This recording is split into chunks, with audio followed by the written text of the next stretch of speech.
আমি তো সেই দিনটার আফসোস করি যেই দিন আমি জ্যাসমিনকে প্রথমবার দেখেছিলাম। ওর ভালোবাসায় কি না কি করেছি আমি, সবার মন ভেঙেছি, সবাইকে কষ্ট দিয়েছি। কিন্তু তনু, অমৃত অমৃত আমার ছোট ভাই, আমার বাচ্চার মতো হয় আমার। আর যদি ওর কিছু একটা হয়ে যেত তো বীর, তনু, সব শেষ হয়ে গেল। তনু, সব শেষ হয়ে গেল। বীর, আমার কথাটা শোনো, কিচ্ছু হয়নি এখনো। আর এই সময়টা এরকম ভেঙে পড়ার নয়, এখন স্ট্রং হওয়ার সময়। তনু, হেরে গেছি আমি, পারবো না আমি আর। না বীর, যার নামই বীর, সে কি করে হাঁটতে পারে? আর আমি জানি যে তুমি আবার অমৃতের বিশ্বাস ঠিক জিততে পারবে, কারণ এখন তুমি সম্পর্ককে বুঝতে শিখেছ। আর সেগুলো টিকিয়ে রাখার জন্য তুমি সব করতে পারো। সম্পর্ককে সুন্দর করে রাখার ইচ্ছেই তোমায় শক্তি দেবে। তুমি খুব ভালো ভাই আর একজন খুব ভালো ছেলে, কিন্তু এই সময় শুধু তুমি ভেঙে পড়ো না, নিজের সাহস কমতে দিও না। সব ঠিক হয়ে যাবে।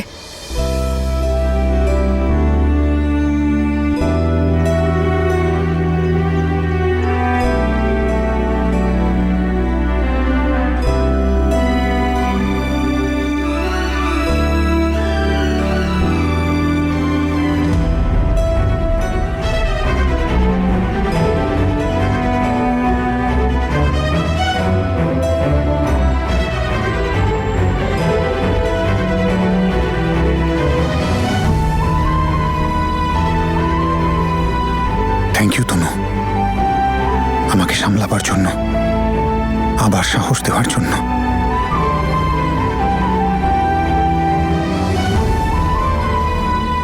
চলো, আমি ড্রাইভ করছি।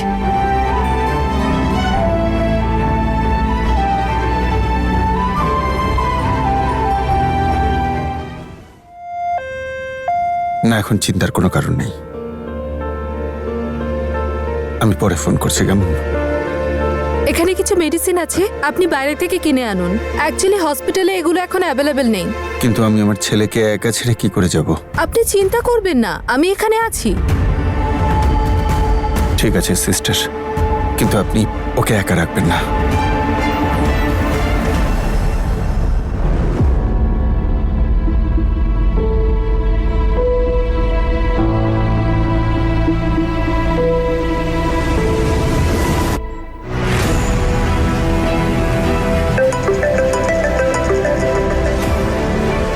উনি চলে গেছেন, তাড়াতাড়ি এসো।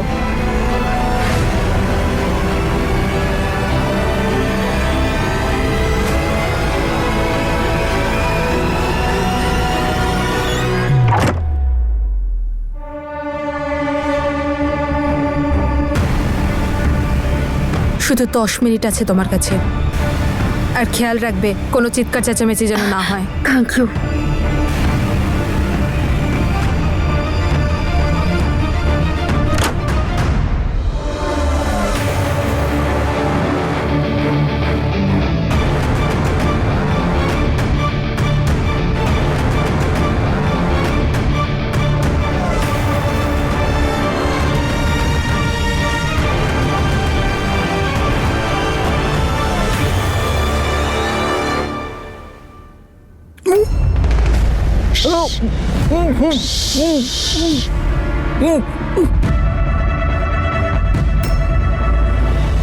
একবার নিজেকে শেষ করার ভুল করে নিয়েছো, এবার চিৎকার করার মতন ভুল কিন্তু আর করো না, ঠিক আছে?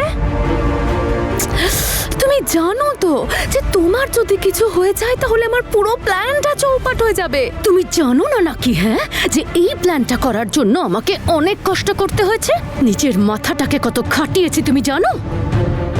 আর তুমি বোকার মতন আমার প্ল্যানে জল ঢালতে যাচ্ছিলে।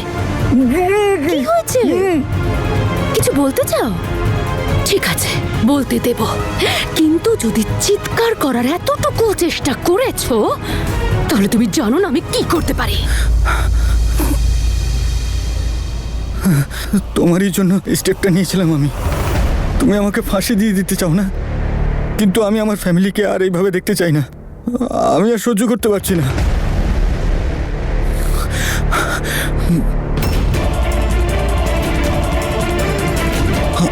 নিঃশ্বাস পাচ্ছি না সিস্টার, শ্বাস নিতে পারছি না আমি। এইসব নাটক আমার সাথে করার চেষ্টা একদম করো না, ওকে? এইসবে কিন্তু আমি পিএইচডি করে রেখেছি, বুঝেছো? আর অমৃত, আমি তোমাকে শেষবার বুঝিয়ে দিচ্ছি যে ভবিষ্যতে এই ধরনের বোকার মতো কাজ করার চেষ্টা কিন্তু তুমি করবে না, না হলে তোমার আর তোমার ফ্যামিলির আমি যে অবস্থা করব সেটা তুমি ভাবতেও পারছো না। মনে আছে তো তোমার দীপাবলির সেই পার্টির দিন কি করেছিলাম আমি? কিভাবে আগুন লাগিয়ে দিয়েছিলাম সব জায়গায়? আবার কিন্তু ঠিক সেরকমই কিছু করব। তাই নিজের মুখটা বন্ধ রেখো, কাউকে কোনো কিছু বলার বা কোনো কিছু করার প্রয়োজন নেই। হ্যালো, হ্যাঁ সিস্টার, ওকে আমি আসছি। চলো, আর ভয় পেতে হবে না, ঘুমো এবার। ঘুমোচ্ছ না কেন তুমি? আমি বললাম না ঘুমিয়ে পড়তে, ঘুমোও। চুপচাপ ঘুমিয়ে পড়ো।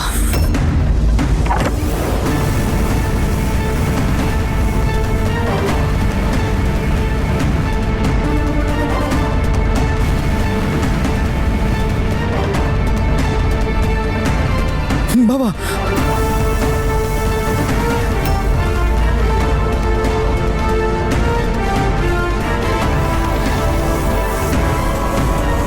ঠিক আছিস তুই? কি হয়েছে তোর? বাবা, বাবা আমরা কালকে বাড়ি যাবো তো? হ্যাঁ বাবা, আমরা কালকেই বাড়ি যাব। তুই ঠিক আছিস তো? কোনো চিন্তা করিস না, তুই এখন দুর্বল, বিশ্রাম কর, নে শুয়ে পড়।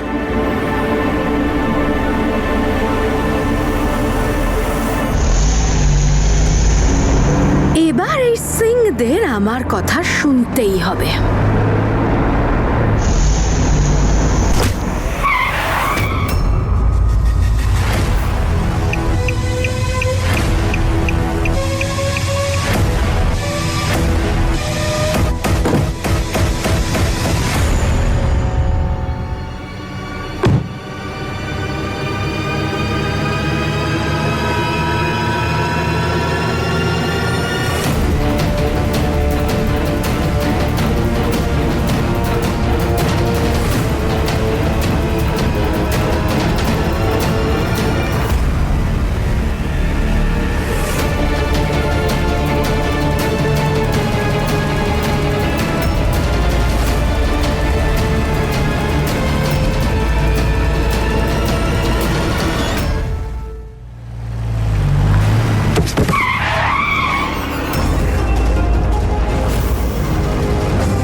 এরকম অসভ্যতা? ভয় পেয়ে গেলে তো?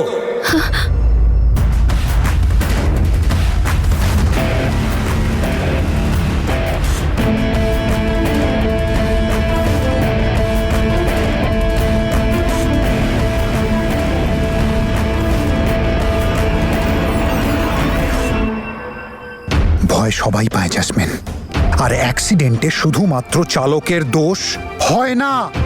সেই জন্য আমার ভাইকে ভয় দেখানো বন্ধ করো। তোমার অবস্থা দেখে তো মনে হচ্ছে তোমার ভাইয়ের থেকে বেশি তুমি ভয় পেয়ে গেছো। ওর প্রাণের কোনো বড় বিপদ না হয়ে যায়, ওর আবার ফাঁসি না হয়ে যায়, কিংবা যাবজ্জীবন।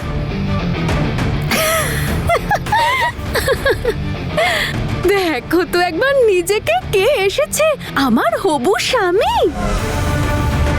যদিও আমার তোমাকে ভাবে দেখে খুব ভালো লাগছে যে তুমি আমার সঙ্গে দেখা করতে এলে। জানো, তুমি না সেই পুরনো দিনের কথা মনে করিয়ে দিলে, যে কিভাবে আমার বীর দৌড়ে দৌড়ে আমার সঙ্গে দেখা করতে আসতো। ওর দিনটা তো আমাকে দিয়েই শুরু হতো আর আমাকে দিয়েই শেষ হতো। সেই বীর শেষ হয়ে গেছে, আর তুমি যেটা করেছো না, তারপরে মন চাইছে তোমাকেও শেষ করে দিই।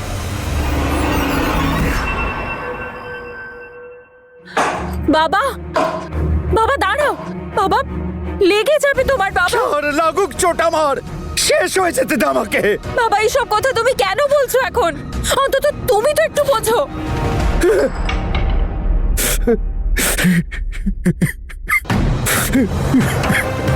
আর বেঁচে থাকতে ইচ্ছে করে না রে মা, বেঁচে থাকতে লজ্জা করে আমার। যখন নিজের মেয়েকে দেখি আমিও এইসব কাজ করছে, তখন আয়নার সামনে দাঁড়াতে পারি না আমি। কেমন বাপ আমি। ভাব এবার, যদি বীরের সাথে জ্যাসমিনের বিয়ে হয়ে যায় না, আর ওই পরিবারে থাকতে শুরু করে, আর ওই বাড়ির অর্ধেক মালিকানা নিয়ে, তাহলে তাহলে কি অবস্থা হবে ওদের? ওদেরকে একদম শেষ করে ফেলবে ও। কি করবো আমি? বাবা, তুমি থাকা না থাকায় ওকে আটকানো যাবে না। যদি ওকে আটকাতেই চাও তাহলে একটু ভেবে চিনতে চলো। যদি তুমি ওদের সত্যিই বাঁচাতে চাও তাহলে প্লিজ আমাদের কিছু একটা করতে হবে ওদের জন্য। শেষ করে ফেলতে চাও তুমি আমায়? না, শেষ করে ফেলো। জেসমিন কি করছো? তোমাকে তোমার ক্ষমতাটা দেখিয়ে দিচ্ছি। এটা বোঝাতে চাইছি যে এসব করতে তুমি পারবে না। তুমি যে এত মহান আর আদর্শবাদী ছেলে। তুমি যেটা করেছো না, অমৃতের কিছু হয়ে যেতে পারতো। ড্যামেট! আরে কিছু হয়নি তো, বাঁচিয়ে নিয়েছো তো তুমি ওকে। এবার আমার একটা কথা শোনো মিস্টার বীর সিং, এইবার তো তুমি তোমার ভাইকে বাঁচিয়ে নিয়েছো, কিন্তু যদি আমার শর্ত না মানা হয় তাহলে আমি কিন্তু ওকে বাঁচতে দেব না।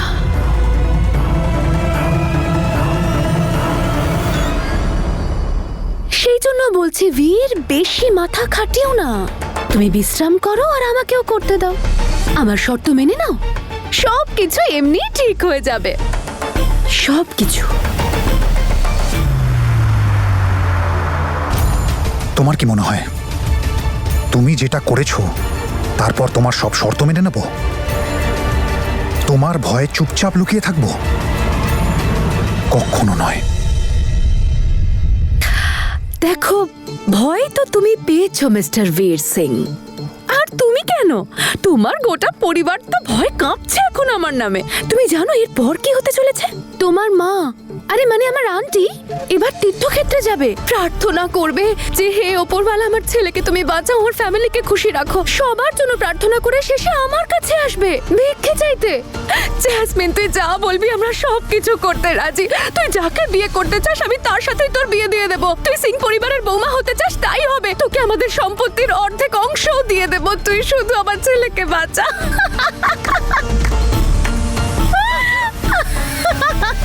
ভবিষ্যৎবাণী করার খুব শখ হয়েছে না তোমার? তোমায় আমি বলছি কাল কি হতে চলেছে।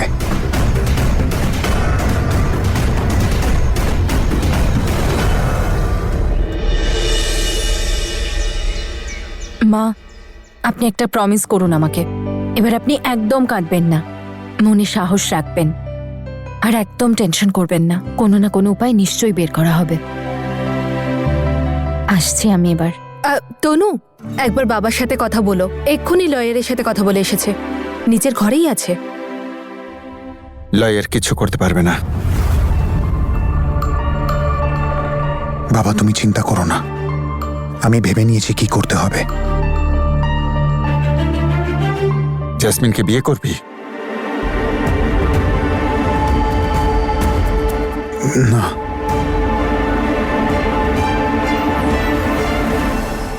আমি অমৃতের সমস্ত দোষ নিজের ঘাড়ে নিয়ে নেব। আমি পুলিশকে বলবো যে এই অ্যাক্সিডেন্টটা আমি করেছি।